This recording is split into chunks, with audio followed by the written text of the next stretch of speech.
Okay, one thing about me, I am a tattoo artist and I don't know why I keep getting traumatized by my clients. So I'm gonna tell you another story about this couple. This one is a little gross, so I hope I don't get in trouble by TikTok. Also, disclaimer, if you want to be a tattoo artist, I suggest listening to the rest because it is traumatic. So, this guy and this girl came in to get matching tattoos and I was like, okay babes, what are we gonna do? And he was like, oh, I've loads of tattoos, but I'm still really nervous. And I was like, oh, don't worry, this is gonna be really fast. So he sat down on my chair and I began to tattoo. And while he looked in a stare, he was like, I'm gonna pass out. And I was like, why are you gonna pass out? He was like, I didn't know there was blood. And I was like, babes, you've loads of tattoos on your leg. How did you not know there's blood involved? And he was like, I never saw it happening. I didn't know my legs or tattoos bled. And I was like, babes, what do you mean tattoos? You don't know tattoos are going to bleed. You have a needle going to your skin. Obviously, you're going to bleed. So I was a bit confused as to why he felt nervous. But anyways,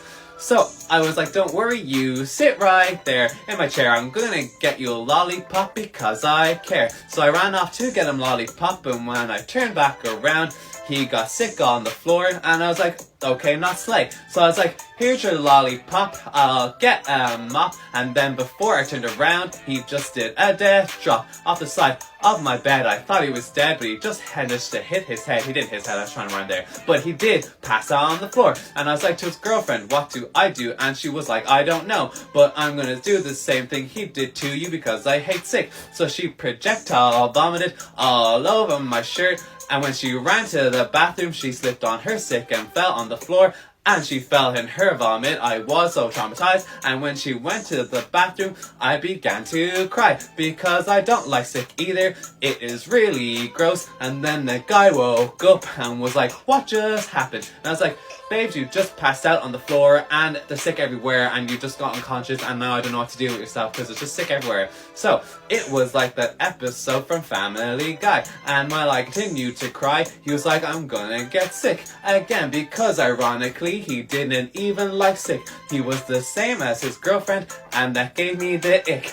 But he got sick again all over himself. And I said that was the end of the tattoo because I was too traumatized. So that's the end of the story. We finished the tattoo, but I told him to leave because I didn't know what to do. So tattooing's traumatic. Yeah, it is. So don't do it, guys. No, it's fun, but I'm traumatized. One thing about me, I was 6 years old.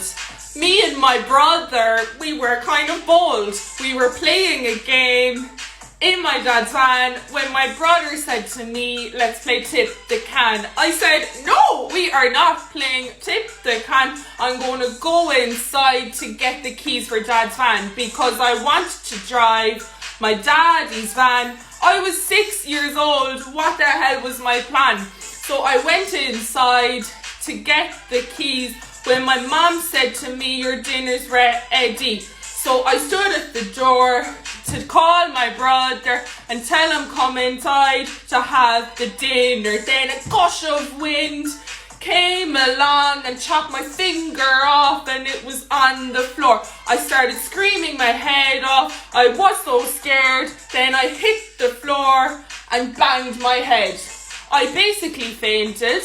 Then I woke up. After I banged my head, I was in a bed. I had no idea where I was. I was in the hospital in the bed. The doctor came over to me and he said, hello, Miriam, how is your head? So you cut your finger off from a door, then you banged your head and concussed yourself. So now I have half a finger and a banged head. So when people say things to me, it kind of goes dead.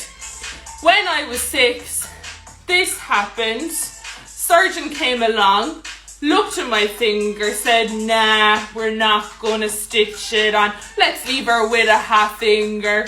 She can go back to school, get bullied for years. No bothers to her, she'll have no tears. I have not had cold noodles in so long. I mean, I've been home for like a week now, so it's been a week since I've had them. But let's make them. I always make too much of these, so I'm gonna use like, I don't know, I'm gonna try and use less. Okay, and then for the toppings, I'm gonna use this giant cucumber from the garden. Ah! And then also some of the radishes from in here. Who remembers this? Okay, I'm gonna add some ice because I want it to be very cold. Broth. These girls and these girls. Some sesame on top. I've never made this version, so this is like kind of a, I don't know what this version's called, but this is a first try. Yum. Okay, let's try. Mmm.